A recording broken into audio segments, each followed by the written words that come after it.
తెలంగాణలో ఎంతమంది ఇవాళ తెలంగాణ ఉద్యమకారులు ఉన్నారో ఆ ఉద్యమకారుల కర్మాగారం ఇది ఉస్మానియా యూనివర్సిటీ. మల్లేశన్నతో అంటున్నాను నేను, మన ప్రిన్సిపాల్ మల్లేశన్నతో, ఇంతమంది స్పీకర్స్ తయారు చేసిన వాళ్ళకి తెలంగాణలో ఎవడాపుతాడని.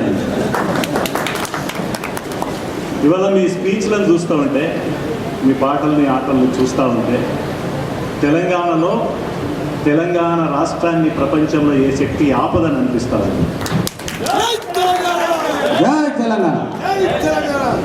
నిజమే, ఇక్కడ చదువుకొని బయటికి వెళ్ళినప్పటికీ కూడా అసలు మలివిడత ఉద్యమం డిసెంబర్ 9 ప్రకటన ఎట్లొచ్చిందో ఒకసారి మనం నెమరు వేసుకుంటే, ఉస్మానియా యూనివర్సిటీలో కేసీఆర్ తర్వాత సిద్దిపేట ఉద్యోగ గర్జన బయట ఉద్యమం జరుగుతున్నదైతే ఒక ఎత్తు అవుతే, ఉస్మానియా యూనివర్సిటీలో మన విద్యార్థి తమ్ముళ్ళు రగిలించినటువంటి మంట, ఆ మంట జావలం తెలంగాణ వ్యాప్తంగా అంటుకుంటే డిసెంబర్ 9 ప్రకటన వచ్చింది.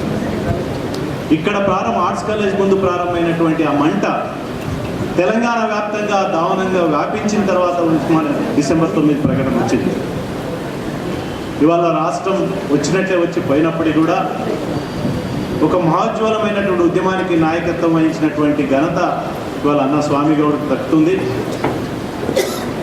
మరి రాష్ట్ర ప్రభుత్వం అనుకున్నది ఈ జూలై 31 ఎప్పుడు వస్తుందో, జూలై 31 రాగానే పీడ అవుతుంది అనుకునేది రాష్ట్ర ప్రభుత్వం. కానీ జూలై 31 నుంచి ఆగస్టు 1 నుంచి స్వామిన్న రిటైర్ అయినాక కూడా మళ్ళీ సభలు జరుగుతూ ఉంటాయి. రాష్ట్ర ప్రభుత్వం కిరణ్ కుమార్ రెడ్డికి ఏమవుతుందో అర్థమవుతలేదు. పీడ పోయిందనుకున్న స్వామి గౌడ్ మళ్ళీ అభినందన సభలతోటి పెద్ద మహోజ్వలమైన ఉద్యమాన్ని మళ్ళీ నిర్మిస్తూ ఉన్నాడు. ఎక్కడ పోయినా తెలంగాణ వ్యాప్తంగా ఇవాళ అభినందన సభలు స్వామి గౌడానికి, దేవిప్రసాద్కి, రవీంద్రకి జరుగుతున్నటువంటి తీరు చూస్తే మరొకసారి ఉద్యమం మళ్ళీ ప్రారంభమవుతుందేమని రాష్ట్ర ప్రభుత్వం భయపడుతున్నటువంటి సందర్భం. నిజమే, ఎక్కడ పోయినా దాదాపు 20 రోజుల నుంచి నిరంతరంగా యూనివర్సిటీలు కావచ్చు, సెక్రటేరియట్లు కావచ్చు, జిల్లాలు కావచ్చు, ఎక్కడ పడితే అక్కడ వాళ్ళ అభినందన సభలు జరుపుతూ తెలంగాణ ఉద్యోగులని మరొకసారి ఉద్యమానికి మనం మమేకం చేసినటువంటి సందర్భం ఇది.